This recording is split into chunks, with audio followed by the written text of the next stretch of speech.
Mindset was written by Stanford University psychologist Carol Dweck. Her decades of research on achievement and success led her to discover what great parents, teachers, CEOs, and athletes already know, that our mindset is the basis of accomplishment.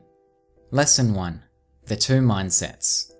People with the fixed mindset believe intelligence can't be changed. This leads to a desire to look smart, so they avoid challenges. They don't want to look bad if they fail, which holds them back. In the face of obstacles, they get defensive or give up easily. They see effort as pointless and believe that people are only great at things because they were born with special talents. When confronted with constructive criticism, they ignore it. Lastly, they feel threatened by the success of others. People with a fixed mindset achieve much less than they're capable of. On the other hand, people with a growth mindset believe intelligence can be developed.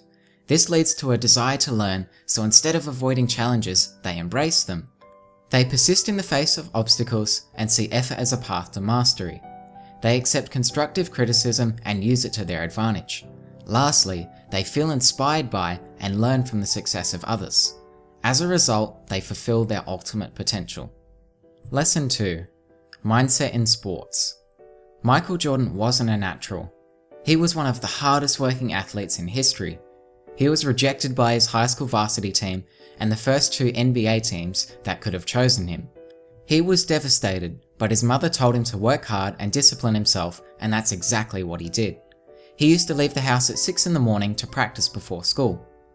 But what about people that seem to just be a natural?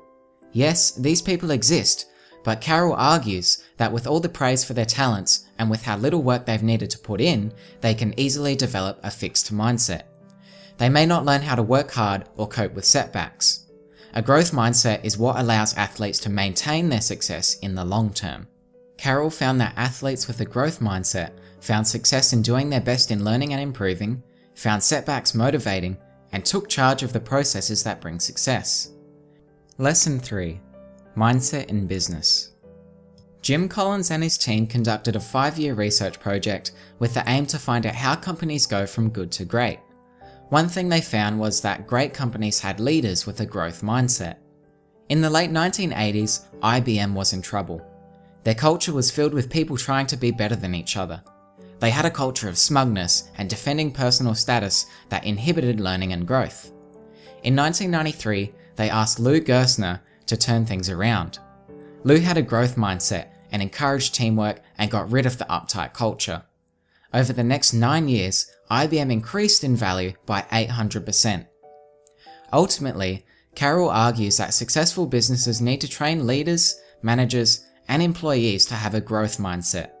This can be done by cultivating a growth mindset environment and involves presenting skills as learnable, conveying that the organization values learning and perseverance, not innate talent, giving feedback that promotes learning and future success, and presenting managers as resources for learning. Lesson 4. Mindset in relationships. There's 2 common ways of dealing with pain and heartbreak in a relationship. The first is to label yourself as unlovable and seek revenge. This is how fixed mindset people deal with it. They let these experiences scar them and prevent them from forming new relationships in the future. For people with the growth mindset, it's about understanding, forgiving, and moving on. Although they are deeply hurt from these negative experiences, like anyone would be, they want to learn from it. In a relationship, it's possible to believe your qualities, your partner's qualities, and the relationship's qualities are fixed. But the growth mindset says that these 3 things can be developed. 2 fixed ways of thinking about a relationship are: 1. If you have to work at it, it wasn't meant to be. The truth is that all relationships require work and effort, and you can't expect your partner to know your needs if you don't communicate them effectively. The romanticized idea of a perfect, problem-free relationship that automatically works is unrealistic. And the second way of thinking about a relationship is that problems indicate character flaws. People often blame their relationship problems on their partner and assign the blame to a character flaw. They think that their partner is just an angry person, when really, the problem is not the person but the situation. If Julie is angry every day when Jim gets home from work, instead of blaming Julie for being an angry person, he could look at the situation and try to understand why she's always angry by communicating with her. By doing this, a solution can be found. Finally, your partner may have different skills, beliefs, and values than your own. A growth-minded approach to a relationship is helping your partner to reach their own goals and fulfill their potential. Lesson 5.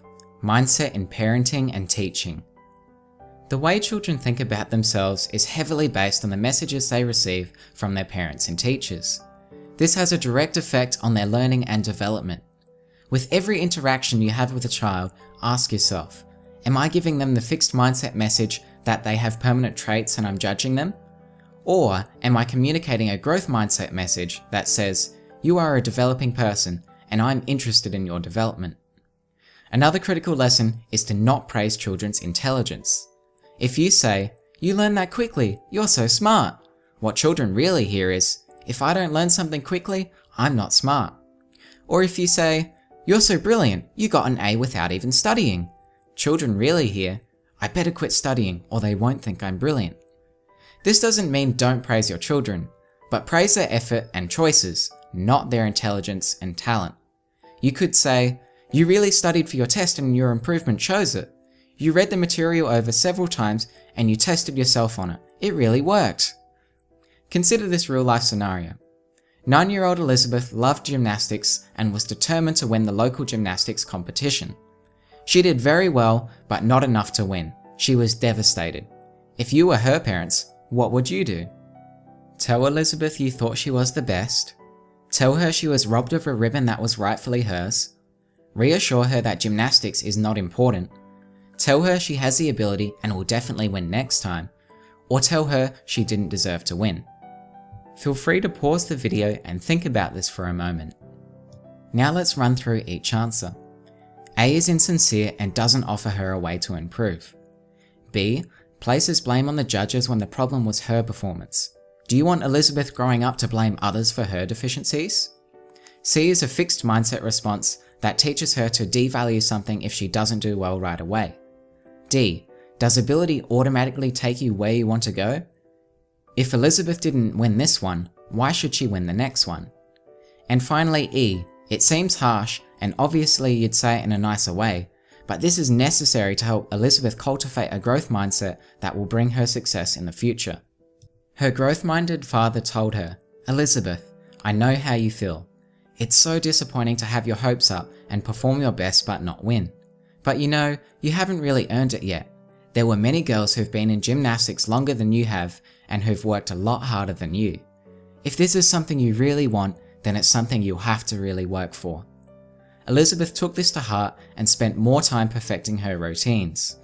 At the next competition, she became the overall champion. Now for the final lesson, how to change your mindset.